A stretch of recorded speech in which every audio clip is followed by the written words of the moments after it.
Well, I always say that the best way to have anybody change is to demonstrate it in your life. Hello guys, as Joe Dispenza will explain in a few seconds, you can change your life into a beautiful experience and manifest miracles if you change yourself. Why is this important? Because you're the creator. You create with your thoughts and feelings. Your life is the reflection of everything you thought and felt till this moment. In order to manifest different experiences, you have to change your personality. Joe Dispenza will explain in detail. If you love Dr. Joe Dispenza and his work, and you don't want to miss my new videos, hit that subscribe button and the bell button next to it. Have a nice day.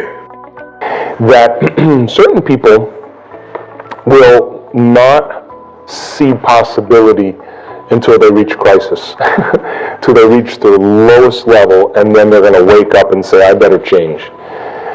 I think the greatest demonstration of change really is to begin to show others how to do it, to be the living example of it.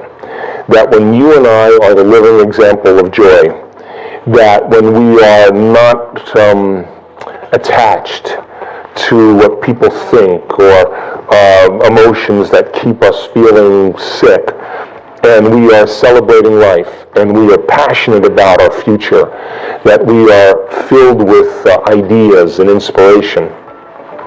That's a very contagious state of being. And people that are lost in habits or lost in those emotional states, they will see it initially as a affront. It'll be a confronting moment for them. But inside them, they secretly want to be free. They just don't know how to do it. So we always say in our workshops, you always know when someone's in the midst of change because they stop talking about it. They don't talk about it. They're too busy being it. So if you and I are waking up every morning and demonstrating change in our life, the people in our life have one of two choices. They either begin to become inspired by change for themselves, not because you're preaching to them philosophically, but because you're demonstrating it in your life. They'll either rise up to that, or the person cannot maintain a relationship with the person who's living in such freedom, which means they'll probably stay the same for the rest of their life. But if crisis happens, they may make another choice. So my recommendation for people who are steeped in habits and emotional states and patterns of thought, the individuals around them have to live in a state of joy.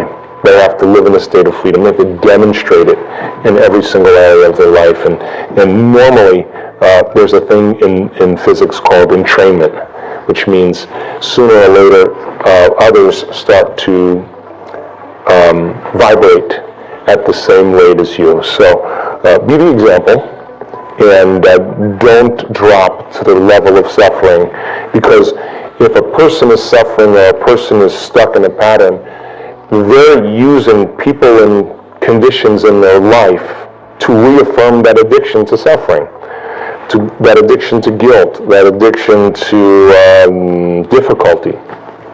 But if they're no longer using you for that addiction because you're overjoyed, they have a choice now. They can surrender that, and that's the greatest thing you can do for them, is to no longer meet them on that level, but begin to influence them to rise up, not by what you say, but who you are. Well, you have one of two choices. Listen, nothing wrong with feeling frustrated. Nothing wrong with feeling sad. Emotions are not bad. They're the end product of past experiences. And we can remember experiences better because we can remember how we feel. But when you have a reaction to someone or something in your life, there's a refractory period of chemicals that are created. There is an alteration in your chemistry. And if you don't know how to control that refractory period, and you allow it to linger for hours or days, that's called a mood. A mood is one long emotional reaction. If you keep that refractory period going for weeks or months, that's called a temperament. So I say, why are you so frustrated? Well, I lost everything 6 months ago, and I'm living by the same emotional reaction. If you keep that emotional reaction going for years on end, that's called a personality trait. So most people's personalities are defined by the emotions that they memorized. And so you would say, why are you so frustrated? Well, I'm frustrated because I lost everything 9 months ago, or 2 years ago, or 5 years ago. Now, purely from an objective standpoint, what that means is I was altered in some way because I lost everything, and I haven't been able to change for the last 2 years. As a matter of fact, my frustration keeps me connected to my past. Now, shortening a refractory period of your emotional reaction is emotional intelligence. A great thing to teach children. But if a person's going to live in frustration and that is their identity, and then they're going to tell the story of how they lost everything within that emotion, then they're firing and wiring the same circuits in their brain and emotionally conditioning their body to more frustration. And their identity now is connected to the past. Now, they will never create a new future holding on to those emotions of the past. Now, I have had many challenges in my life that have left very strong emotions. I understand them. I'm human. But at what point do you realize that living by frustration is, number one, not loving to you? Because those chemicals push the genetic buttons that will ultimately create a disease, number one. And number two, frustration is causing you to view your life through the lens of frustration, so you're going to look for more things in your life to reaffirm your addiction to frustration. And then you're going to hang out with people that complain and are frustrated too, and you're going to use each other to reaffirm your addiction, and that's called a culture. So then, there comes a moment where a person finally says enough, and they say, no more. And they begin to look at how they think. They begin to pay attention to how they're feeling.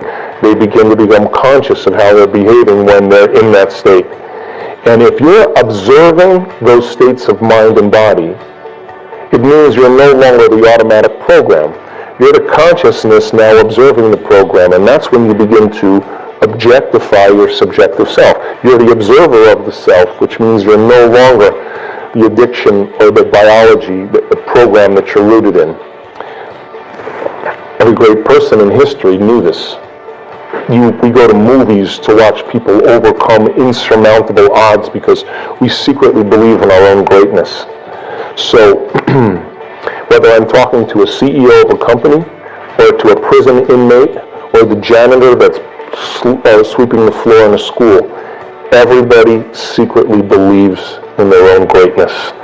And when you realize that that frustration is keeping you anchored to the past, and you realize that there's a whole lot of future for you to create, when you can really reason that in your mind, you'll say, what is this frustration worth to me?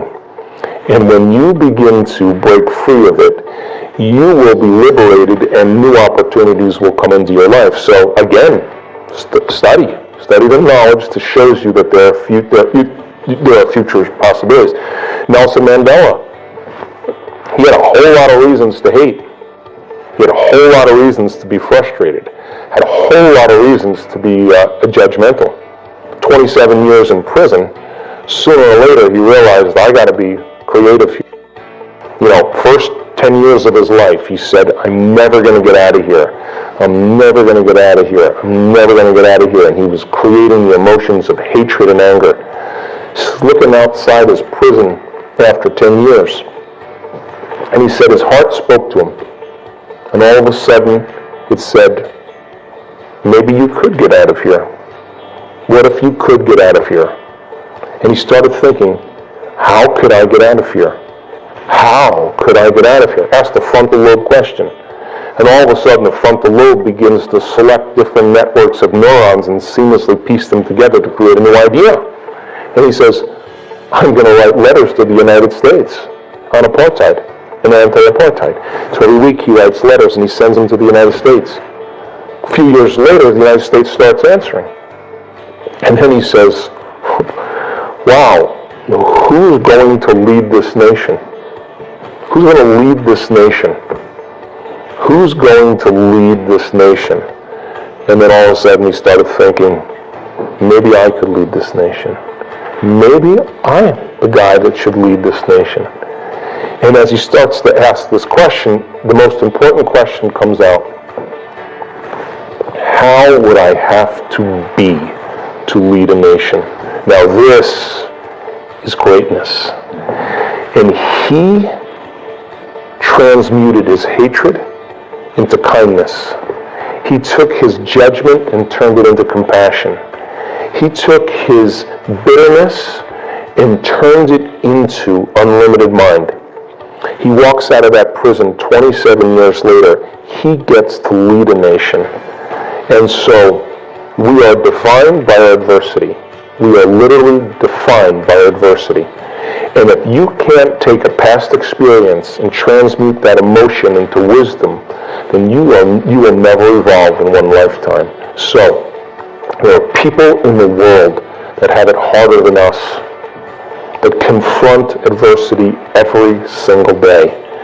And if you can't see that your frustration is still keeping you to the past, then you will only create more of the past. When you realize that that frustration can be transmuted into something else, and that you tell the story of your own transformation one day, now you're liberated, and everybody can do that in this world.